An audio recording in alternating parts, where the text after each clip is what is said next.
Kita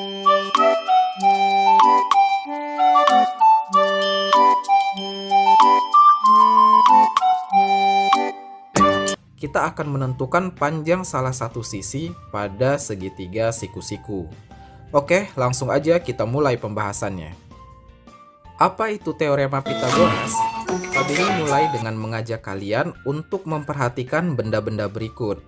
Mungkin kalian cukup sering melihat benda seperti atap rumah, lapangan bola, pemandangan perbukitan, piramida di Mesir, atau mungkin jembatan gantung seperti ini. Kalau kita perhatikan lebih teliti, kesemua benda tersebut mengandung suatu bidang geometri yang cukup familiar kan? Yap, segitiga siku-siku. Nah, ketika kita berbicara tentang segitiga siku-siku, ada suatu rumusan yang bekerja khusus pada benda yang bentuknya segitiga siku-siku. Namanya adalah teorema Pitagoras. Teorema Pitagoras ini nantinya akan sangat berguna dalam perkembangan ilmu arsitektur, navigasi, survei topografi, dan lain sebagainya. So, kayak gimana penggunaan teorema Pitagoras? Yuk kita lanjutkan pembahasannya. Pada suatu segitiga siku-siku dengan panjang seperti di gambar ini ya, yang ini sisi A, yang ini sisi B, dan yang ini sisi C. Maka berlaku rumus C kuadrat sama dengan A kuadrat ditambah B kuadrat. Nah, rumus inilah yang dimaksud dengan teorema Pitagoras. Intinya, kita bisa menentukan panjang salah satu sisi pada segitiga siku-siku tanpa harus mengukurnya secara langsung. Yang penting kedua sisi lainnya sudah diketahui. Di sini keterangannya, sisi C adalah sisi yang berseberangan dengan sudut siku-sikunya. Kelihatan kan ya? Sudut siku-sikunya kan di sini. Sisi C kan yang di seberangnya. Nah, kalau kayak gitu, maka sisi C ini dipastikan adalah sisi terpanjang pada suatu segitiga siku-siku itu. Atau istilahnya nanti adalah hipotenusa. Jadi, hipotenusa adalah sisi terpanjang pada suatu segitiga siku-siku. Terus sisi A dan sisi B adalah sisi yang menempel dengan sudut siku-sikunya. Paham ya? Lanjut. Sebelumnya, Pak Beni mau bilang, sebenarnya kita nggak perlu hafalin huruf-huruf ini ya. Intinya kan sisi paling panjang kalau dikuadratin, hasilnya sama dengan jumlah sisi lain yang sudah dikuadratin juga. Kenapa Pak Beni tekankan ini? Supaya kalian nanti nggak kebingungan ketika huruf yang dipakai beda. Kan bisa aja hurufnya bukan A, B, dan C. So, pahami konsepnya, jangan hurufnya aja, oke? Sebelum kita membahas lebih jauh tentang cara menggunakan teorema Pitagoras, kita benar-benar harus paham dulu konsep hipotenusanya ya, supaya nanti kita nggak salah saat menggunakan rumusnya. Di sini Pak Beni punya dua buah segitiga siku-siku. Mari kita sama-sama menentukan mana yang hipotenusanya. Sekaligus nanti kita akan menemukan kembali rumus Pitagorasnya. Gambar pertama, segitiga siku-siku KLM. Pertama, kita cek dulu sudut siku-sikunya. Kan ada di sini.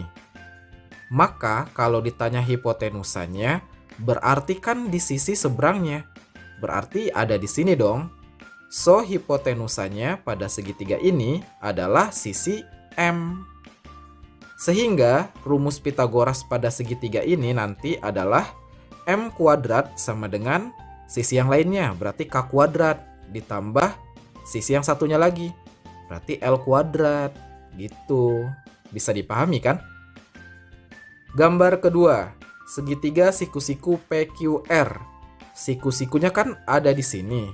Maka hipotenusanya ada di seberang sudut siku. Berarti di sini kan? So, hipotenusa pada segitiga ini adalah sisi P.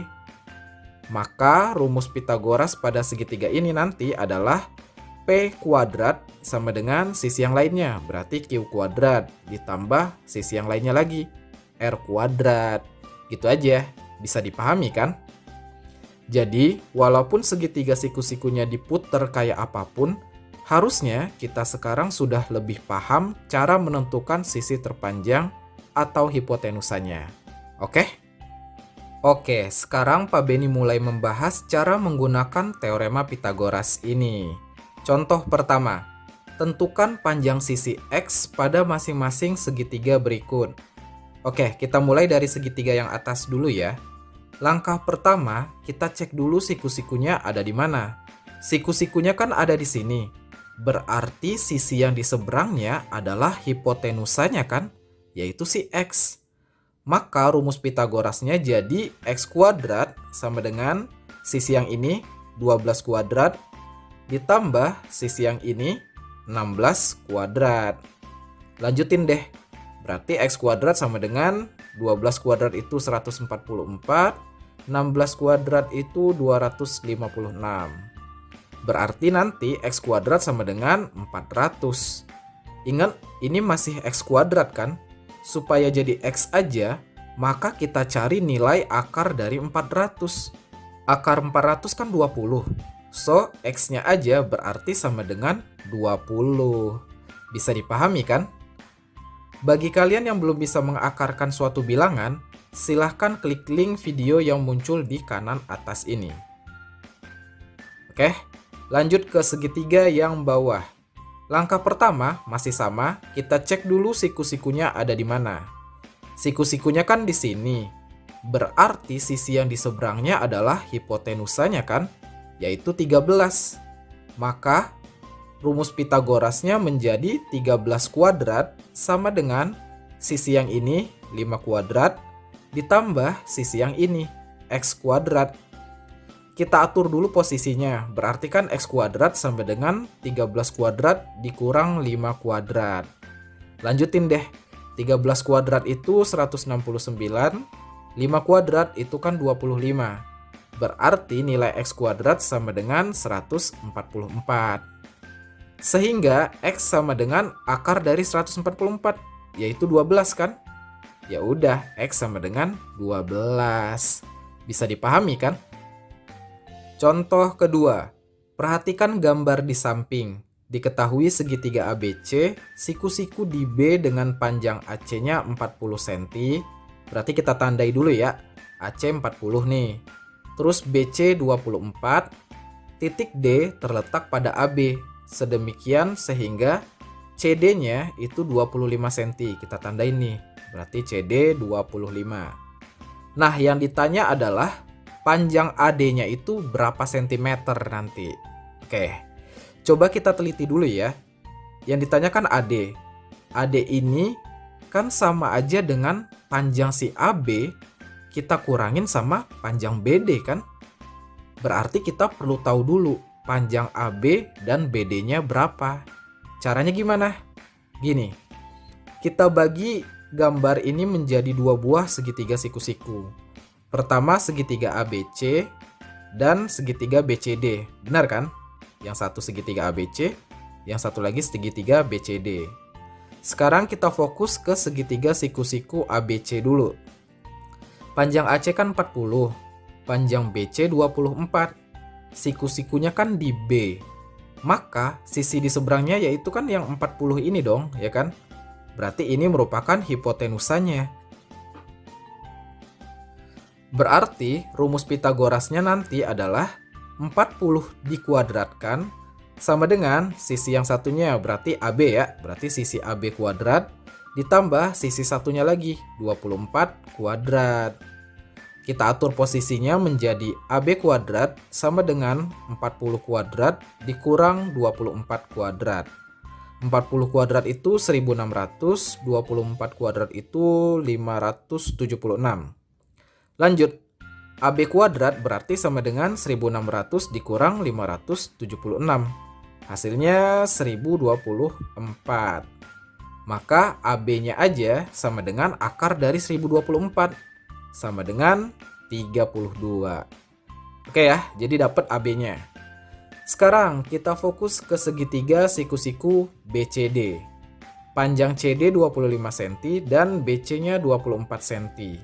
Siku-sikunya kan di B. Maka sisi di seberangnya, yaitu sisi yang 25 ini, merupakan hipotenusanya.